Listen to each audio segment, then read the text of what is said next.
I think that someone have said that maybe the killer app in the crypto industry is the stablecoins. Do you agree on that?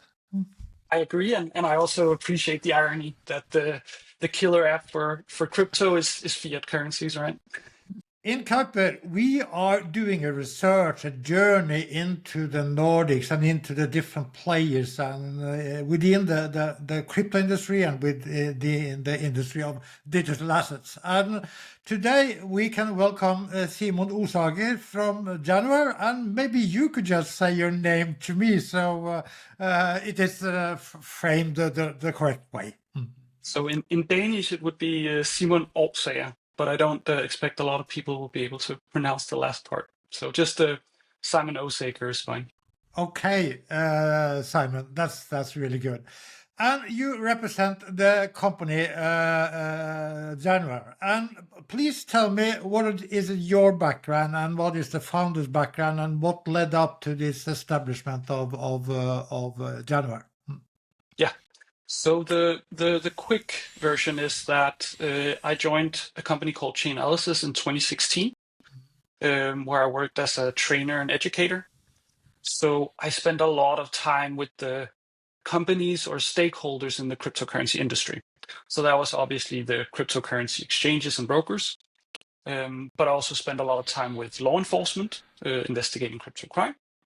I spent a lot of time with regulators, helping them understand crypto assets, and I spent a lot of time with banks because you can't really run a crypto business without a bank. So every single time somebody buys Bitcoin, they have to sell euros basically, or dollars, or something else. And for that part of the journey, you very much still need a bank. So when I left Chainalysis in 2020, that was the inspiration for starting Januar. The so-called banking problem was not solved at all in either Europe or the United States. So looked into regulation, found out that with a payment institution license, you can offer most of the services that banks offer, and you can actually help crypto businesses get accounts to do the fiat transfers. And the problem that you are identifying, it is that the crypto companies, they are not allowed to get a regular bank. Of course, it's different in different countries, but for instance, in Sweden, I think one of the 10 founders of blockchain Sweden had a Swedish bank. All the other ones didn't. So that's the problem, that they are not allowed into the traditional banking system. Yes, more or less. So it's obviously murky, and to a large extent, it's been very you can almost say undemocratic, right? Because some companies get access because they might know somebody on the inside of a bank, or they're private banking clients. They have some wealth with the bank, so it's kind of been very, very difficult for normal, newly started crypto businesses to get access to basic banking. And there's been some banks that's had a higher appetite for it, but even those have been quite unreliable partners for even the largest crypto businesses. So that's the problem we set out to solve. Start out by providing similar services to the small to medium-sized companies, which are typically the ones that are struggling the most to get access to traditional payment and banking rails. And what is your solution then? Yeah, so our solution is providing payment services. So we're not a crypto bank. There's very few crypto banks, and I'm not allowed to, and I won't say that we're a bank because banking services is something that is very narrowly defined and something you can only offer if you have a banking license. Now, around the world, some regulators might be less firm with that regulation, or kind of with enforcement of the wordings around that. But from us, from the beginning, it's been very, very clear that we are not providing banking services, and we're not allowed to use the word bank in relation to our services. That said, one of the primary services that banks provide to all types of companies are payment services. So they issue accounts. In Europe, those are IBAN accounts that you can receive and send third-party or first-party payments on. So what Januar is allowed to offer is accounts for these companies. We can't call them bank accounts, but they do a lot of what a traditional bank would do. The only difference is you can't, say, store 10 million euros permanently in a Januar account without the purpose of future payments with those funds. So both crypto and fiat is on the road, if you understand what I mean. What is happening on the payment side and on the receiver side, and what is happening in between? Yeah, so basically the services we provide is that if you're, say you're a retail broker, you sell Bitcoin or Ethereum or stablecoins to retail clients, you still need a Euro account to receive funds from those retail clients if they pay through bank transfers. What we do is we provide these accounts to the retail broker in that case. So if you're the retail client, you go into one of our clients' websites, you say, I want to buy 1,000 euros worth of Bitcoin, and then our clients will display their account with Januar. Then the end client does a regular bank transfer, and those funds are then available to our client to either use to trade on Januar or send them on to a liquidity venue such as a cryptocurrency exchange. Is it then going through an alternative payments rail? I mean, outside of the SWIFT system, which the banks are focused on, or is it a part of that? No, so with our payment institution license, we're allowed to offer payment services. So we can issue IBAN numbers in the name of our clients ourselves. So we can go out and we provide access to euros and Danish crowns right now on SEPA and SEPA Instant rails. And what about cryptocurrencies? What kind of cryptocurrencies do you support? So at the moment, we support Bitcoin, we support Ether, we support USDC. Those are by far our most popular currencies. We also support Tron, and we just supported Solana now. And we're steadily adding new currencies as well. Is it stablecoin that is the main currency that is involved in this type of money transfer? Yeah, we're seeing the majority of the volume being either stablecoins or Bitcoin. It used to be USDT predominantly on the Tron network or on Ethereum. With MiCA, there's still some there's not full clarity on USDT, so there's not a lot of companies offering USDT in Europe right now, including us. But we saw that basically all that volume moved from USDT to USDC issued by Circle the moment we deactivated USDT. I think that someone have said that maybe the killer app in the crypto industry is the stablecoins. Do you agree on that? I agree, and I also appreciate the irony that the killer app for crypto is fiat currencies, right? Yeah, because it's always linked to a fiat currency, right? But is it growing so much that it can even be a payment rail also for traditional banks that are mostly used to fiat? I think we're starting to see that now. So we're obviously seeing a lot of really interesting developments in the stablecoin space. We saw how Bridge was acquired by Stripe in a massive deal last year. We're seeing increased focus on B2B payments in using stablecoins, cross-border payments using stablecoins. We're seeing banks dipping their toes into either working with stablecoins or issuing their own. Banking Circle just issued their own, I think it's called EuroI, which is an e-money token. And I have on good authority that there's several banks working on issuing e-money tokens within the EU, which are basically stable coins as we're used to them. Banking Circle, as you mentioned, is one of your partners, as I understand. What is it? What is the tech stack, and what is the partners, and what are you doing yourself? Yeah, so that's a really good question. We are licensed to have the end-client relationship. So with a payment institution license, we have to answer to the regulators here, the Danish FSA. So they're doing the inspections with us. They're approving our policies. They're currently processing our MiCA application as well. So we have the client relationship and we have the regulatory obligations in terms of the payments. We also have partner banks. We have a couple that we can direct our flow through. We obviously have agreements with them in terms of what type of the flow, but we don't do dual onboarding. So the clients are onboarded with Januar, and they don't have to communicate with the underlying banks in the way that we're set up at the moment. For the client, is it for the business? Is it frictionless? I mean, can you see fiat and crypto side by side? Absolutely, and that's also the I would say the unique value that we're offering. We have a deep understanding of crypto businesses, how they operate, the topology of risk associated with them.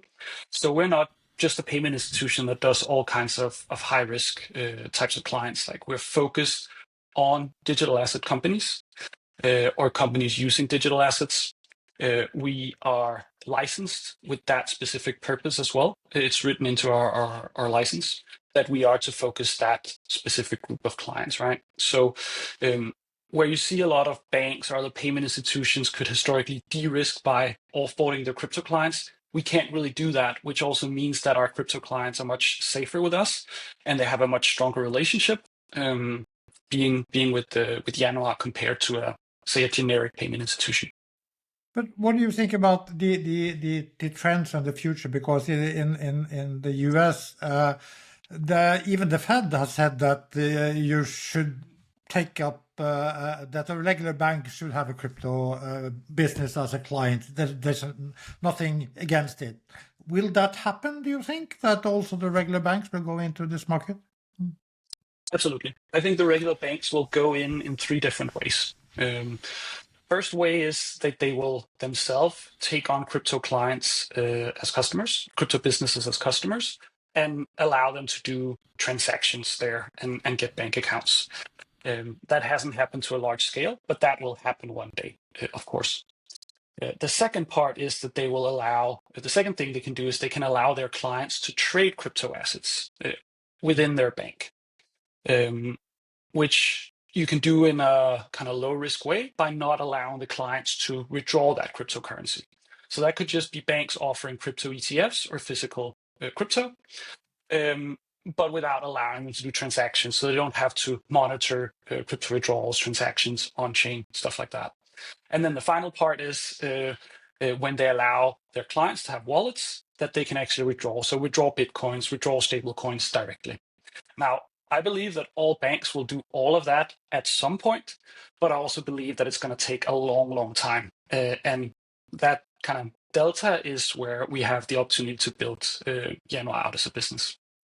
So in that time, when the banks are sleeping or waiting or thinking about the next step, you can grow. They won't take the ground out of your business idea? It's fun because I've been asked that question basically since we founded Januar and first time started talking to investors, right? Wouldn't it just require one bank and then you're out of business and they just have to do this and go in and take that market? And it's like, yeah, in theory, but that's not what banks do. That's not how they've been operating. I still think after MiCA that it's going to take a long, long time. And you could also flip that around, right? So let's say one or two banks does that. Sure, that's fine. In Europe, they probably won't take the market for that. What happens when 100 banks go out and do that? That means you have, I don't know how many banks are in Europe, 1,000 maybe, right? That means that you have 100 banks offering it and 900 that doesn't have a solution at all. Those banks will be out there looking for partners desperately, and there won't be enough consultants or specialists to build this for them, right? So even if banks start wanting to enter the space, we still have a very, very good position due to this tech stack, due to the regulatory approval we already have, and due to the expertise within the company. So a partnership can sort of be as crypto embedded in a traditional bank money system? Absolutely. Absolutely. So all those three use cases that I just talked about for banks is something that we could, in theory, help banks out doing very easy and very quick and very compliant. But it's not part of our core business at the moment.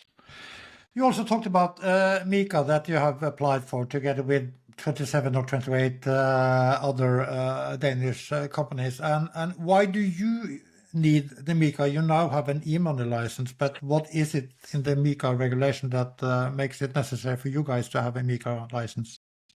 Yeah, so a payment institution license, somewhat Yeah. similar to an e-money license, but not quite. Okay. So we can offer crypto services already with our current license.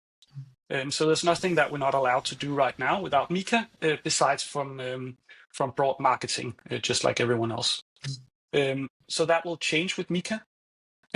We will be fully licensed. Under MiCA, we'll be allowed to reach out with crypto kind of marketing, advertise our products across the European Economic Area. And we'll obviously be required to have the license. So there's not a lot we can't do right now. But obviously, offering those types of services, we will need to be regulated under MiCA. So then you will have access to a market of 450 million people and 30 countries or local markets. And is this your priority, or do you seek a Nordic position, or do you have global ambitions? That's a very good question. So right now we're business to business only. So we go out and partner with can be crypto investors, funds, retail brokers, payment processors, or companies doing cross-border payments in stablecoins. We have no plans of working directly with retail at the moment, but we still think that there's a huge market for the payments from those clients, which we can already serve right now. Again, there's not much we can't do already that we can after MiCA. But there'll be a lot more clarity, and there'll probably be a lot more appetite from traditional companies to work with crypto assets, potentially banks as well. Right now, we're a local company, so to say. We have pretty much the entire team in Copenhagen, Denmark. We're regulated through the Danish regulators. We're passported out into the European Economic Area. It's a really good place to be. It's a high trust environment. Our regulators are very savvy when it comes to crypto assets. But we are talking about how can we make this business more global, or should you just focus on Europe, right? And this is one of the things that we're currently evaluating from a strategic perspective. Do you need to have a presence outside of Europe to be a global company in crypto assets? And right now we're leaning towards no. Some of the really interesting developments we're seeing with, for instance, stablecoins is global payment orchestration. We're seeing a whole range of payment orchestration networks leveraging stablecoins, leveraging Bitcoin, that allows a company like Januar and our clients to do payouts across the world using partners and protocols. And I assume that that's the direction we're going to keep pursuing. We also haven't seen a lot of companies that's been successful in just establishing a presence all over the world. There's been a few, but I'm not sure that's the future from a crypto perspective. In a payment environment, there's also what you could call an elephant in the room, CBDCs, which is discussed both on the wholesale level and on the retail level. I don't know if you want to say something about your opinion about it. You're free to do it, but if it comes, can you support it? That's a difficult question to answer. Let's start with what I can absolutely support. That is that a European citizen can have an account at the national bank and have a claim against the national bank that's not as part of a fractional lending on the bank side, right? So have an account with a fully reserved bank, which is a national bank, without a commercial bank in between. I 100% support that. I also support that companies can have that, and there are some movements in that direction, also with payment institutions and e-money institutions, right? So that's a really, really cool thing. That said, that seems to be a very, very small part of the digital euro, which is more built around providing a European alternative to Visa and MasterCard. So it's more of a payment protocol than an actual claim against the national bank. Is that payment protocol interesting? Probably, maybe. Is it something that we can support in the future? Sure, we can probably support it easier than the banks, given that we have a modern tech stack. I'm not sure when that will be ready. I'm not sure if there'll be a lot of volume. Now, the thing I am a bit more concerned about is privacy. It is who actually has access to your data, who has access to limiting your payments. Will the central bank or the politicians start suddenly be able to say what you can and can't spend your money on? I'm way more kind of cautious about that, and all that's in the details. We don't know what the implementation will look like, so I think it's a bit of a mixed bag. Is the development in stablecoins moving so fast that it maybe will make the CBDCs not that relevant? So if we start with the European stablecoins, or the so-called e-money tokens here, under MiCA and e-money institution regulation PSD2. Right now, if you are to issue an e-money token, you still need to have the funds safeguarded at a bank.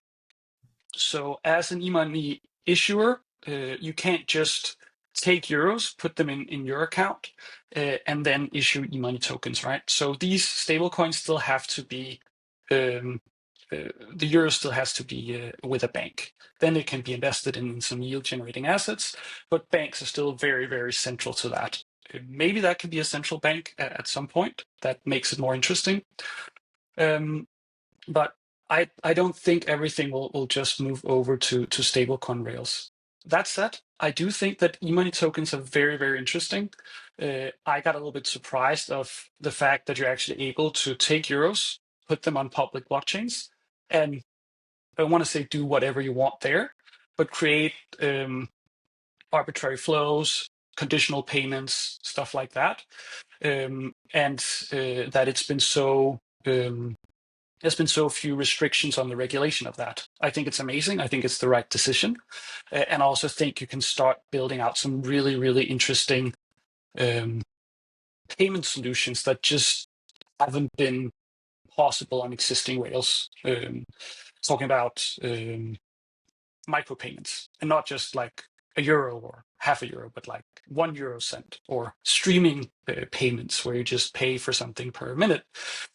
Split payments where you do like multiple recipients at the same time, or conditional payments where you basically have a non-custodial escrow services. Like there's a lot of things that suddenly becomes a lot easier to build, because you can use, I don't know, Ethereum or Solana or other known smart contracting languages. Then you can supplement other types of businesses like SaaS solutions or subscriptions, because you can do micropayments. Yeah, like that would be the kind of consumer relevant things, right? But you can also do things like trade finance, where you have larger conditional payments that you need to make. That's often expensive or difficult when you're working with banks and multiple currencies across borders. Some of these things you can code a lot easier than you can with the traditional systems, especially if you're leveraging stablecoins. What about another area regarding cryptocurrencies, Bitcoin, and the building of Lightning or other types of rails on top of Bitcoin? Do you support that, or do you plan to support it? Yes, Absolutely. So I said one of the most interesting things about blockchains are fiat currencies. I think the other most interesting thing is Bitcoin. And right now we're seeing kind of we're seeing a lot more focus on Bitcoin, both as an asset. It's clear that the dominance for market cap for Bitcoin is going to continue to increase. We're seeing basically all the other blockchains or crypto assets going down. Ethereum or Ether in what's essentially a death spiral compared to Bitcoin. Because, well, there's several reasons for that, right? First off, competition from Solana and other high throughput blockchains. Turned out that Ethereum didn't actually have anything that was all that unique or that scarce. And then secondly, because of the proof of work consensus algorithm that's with Bitcoin that creates true scarcity, which was also echoed by the new administration in the US when they established the Strategic Bitcoin Reserve. It is a scarce asset. It is limited in supply. And that's why, from an investment perspective, it has unique properties. I think we're going to continue to see that grow. So that's the one side of Bitcoin that makes it more interesting through proof of work. The second thing is, as you mentioned, the Lightning Network, which I'm personally and professionally very, very excited about, because all the things I just talked about in terms of stablecoins, most of that can also be done using, for instance, the Lightning Network. So having payment rails on top of Bitcoin that's fast and cheap and without third parties is really, really interesting.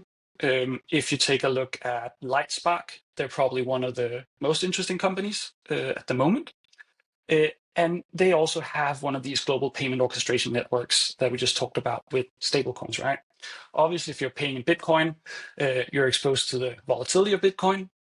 But if you're only exposed to that volatility for a second or two, maybe that's not such a big problem, and maybe that has some properties that the stablecoins won't have. So we're paying a lot of attention to stablecoins. We already support stablecoins. Right now, we are developing our first Lightning products.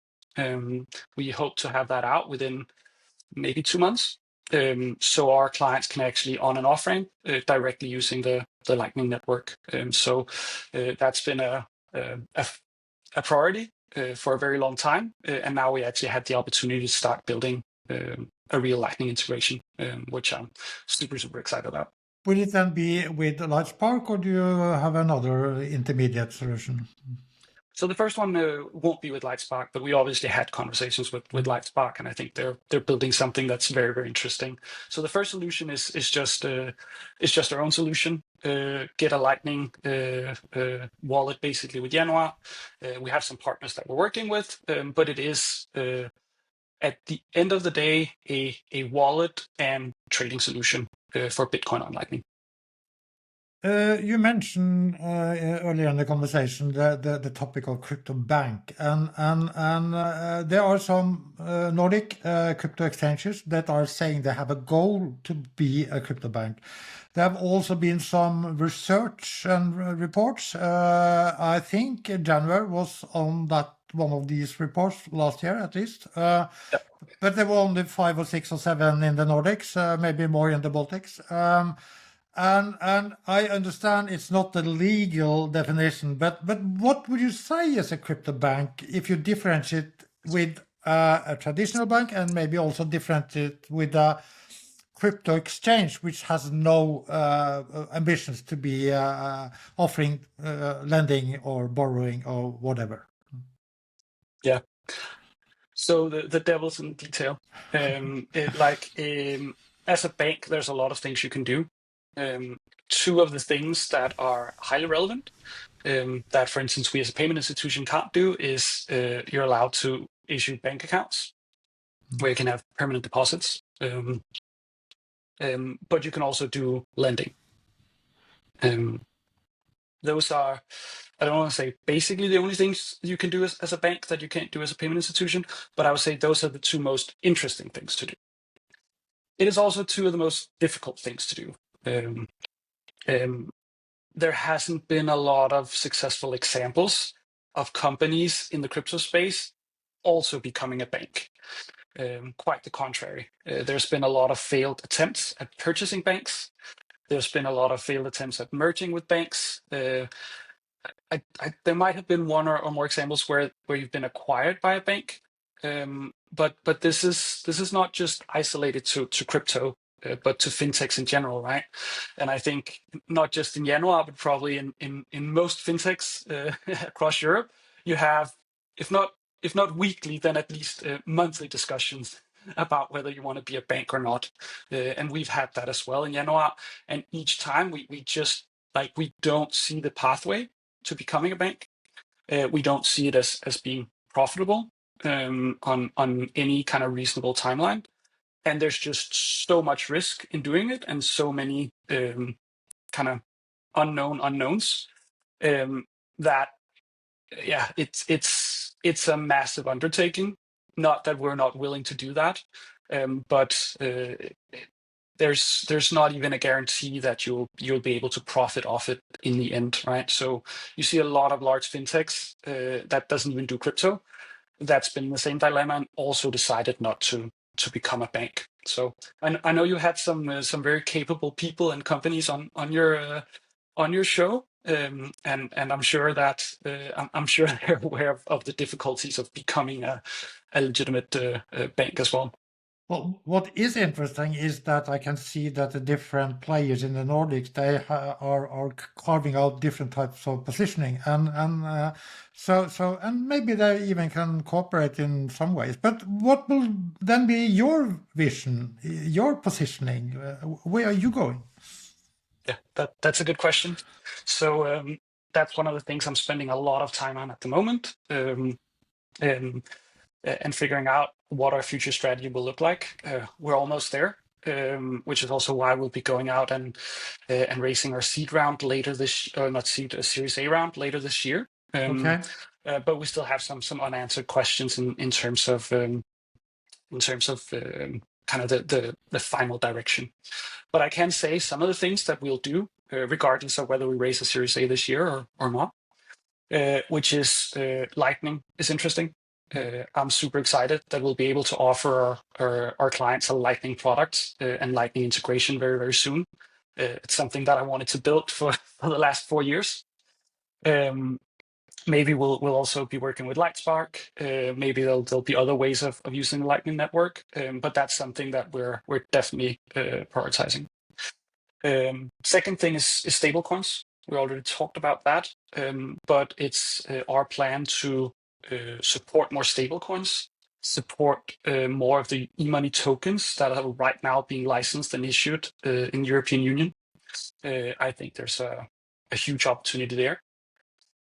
There's these international payment orchestration networks, which is also high priority for us. Building a universal connector to those. But not being one. Again, it's a little bit like the banking question, the bank question, right? And I know there's some investors that just loves hearing, "Oh, we're going to become a bank, and we're going to build our own layer one, and we're going to issue our own token, and we're going to do everything ourselves." And I'm not saying that that's necessarily a bad strategy, but there's a lot of things that needs to fall in place for that to be a successful strategy. And some of those things are outside of your own control, right? So you might get issues with licenses. There might be a competing network that just creates something that's much better.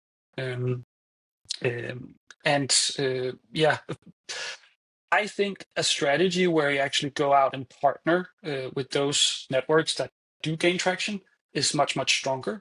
Basically like indexing the industry instead of going out and trying to build the one solution to kind of win them all, because that is very, very difficult. And I'm not even sure there will be one solution that will serve all purposes. There's also often a question about where Europe is heading regarding innovation, regarding funding, and you guys, you have in the last funding, you also had Skyfall, which is a Norwegian-based VC company. Do you think you can grow with Nordic and European investors, or do you have to go to the States, which Klarna does, which a lot of other fintech and finance companies do? That's a good question. So we got Skyfall in the last round, but we also got two specialized American VC funds, Okay. Third Prime and CMC Digital. So they are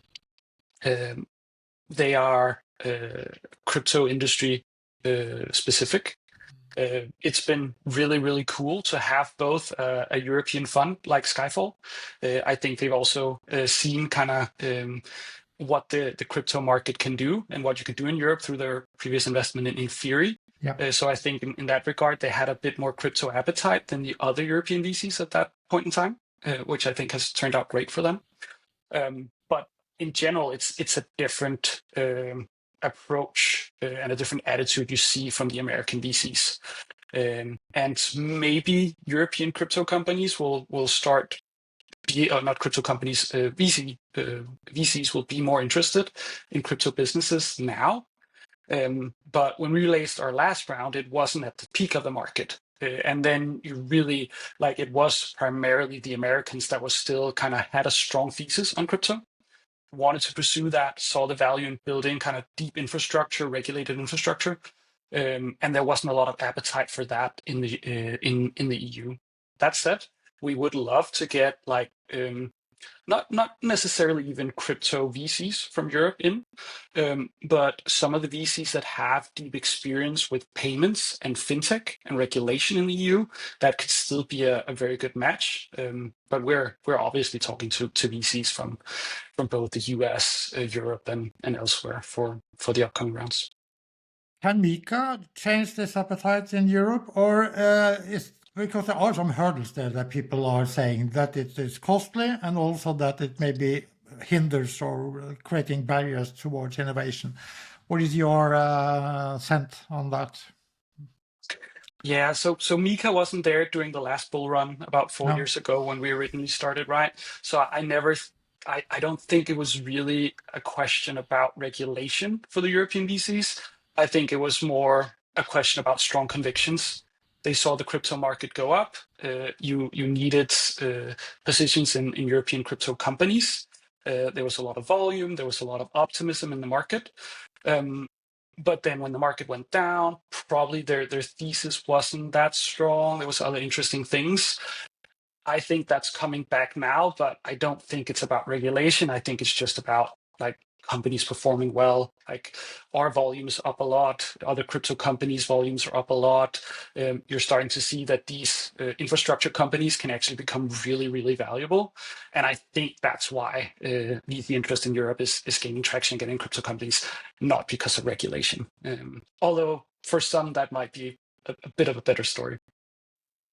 Okay, Simon, thank you very much for our talk, and we will look forward to hear more about the Lightning launch and about your further stablecoin plans, and of course also about the funding, if that will happen in this year. So good luck with both the business side and the funding side and the marketing side.